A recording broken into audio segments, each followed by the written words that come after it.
Friends and audience, আমি doctor প্রদীপ মাইতি।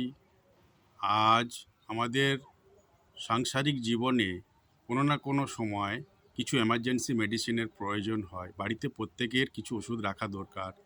যেমন আপনারা জ্বর, মাথা যন্ত্রণা হলে প্যারাসিটামল 650, যেমন পাইরিজেসিক, এটি আপনারা বাড়িতে রাখতে পারেন। একটা করে দিনে 2বার অথবা 3বার, সঙ্গে অ্যান্টাসিড নেবেন। অথবা আঘাত লাগা, মোচকা লাগা, মাথার যন্ত্রণা, গা হাত পা কনকন, অ্যাসিডোফ্লানাক প্যারাসিটামল, সাইক্লোন এসপি, এটা আপনারা বাড়িতে রাখতে পারেন। খুবই ভালো ঔষধ।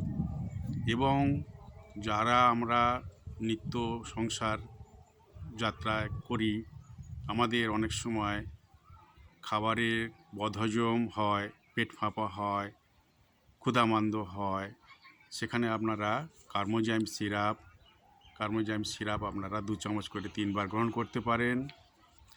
এবং খুব বেশি অ্যাসিড হলে ওর সঙ্গে আপনারা প্যান40 বা প্যান-ডি ক্যাপসুল নিতে পারেন, বা পেনজলস ডিএসআর, এটি আপনারা গ্রহণ করতে পারেন। এবং যদি খুব অ্যাসিড হয়, অ্যাসিডের জন্য আপনারা প্যান-এমপিএস সিরাপ একটা বাড়িতে রাখবেন, 2 চামচ করে দিনে 3বার আপনারা খাবেন।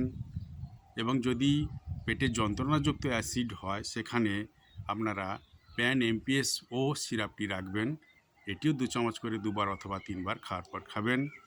সর্দি কাশি যদি হয়, বুকে যদি কফ থাকে, সেখানে অ্যাসকোরিল এলএস আপনার 1 ফাইল রেখে দেবেন, 2 চামচ করে সারাদিনে 3বার খাবেন।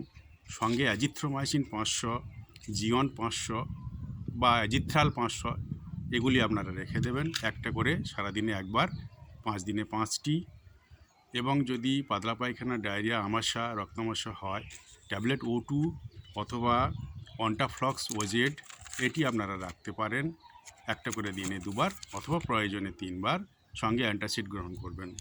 যাদের শরীর দুর্বল হয়, তারা মাল্টিভিটামিন হিসাবে A to Z সিরাপ নিতে পারেন, 1.5 চামচ করে দিনে 2বার নিতে পারেন, এটি ভালো ঔষধ। এবং যাদের অ্যালার্জি হয় বা শ্বাসকষ্ট হয়, মন্টিলুকাস্ট লিভোসেট্রিজিন, যেমন কেয়ারজিন এম, এই ট্যাবলেটটি আমরা একটা করে দিনে 1বার গ্রহণ করতে পারেন। এবং সর্বোপরি আপনারা মিনারেলযুক্ত জল, যেমন বিভিন্ন কোম্পানির যে জলগুলো রয়েছে, এগুলো 3-4 লিটার বাড়িতে সবসময় অবশ্যই মজুদ রাখবেন। সবাই সুস্থ থাকবেন, ভালো থাকবেন। নমস্কার।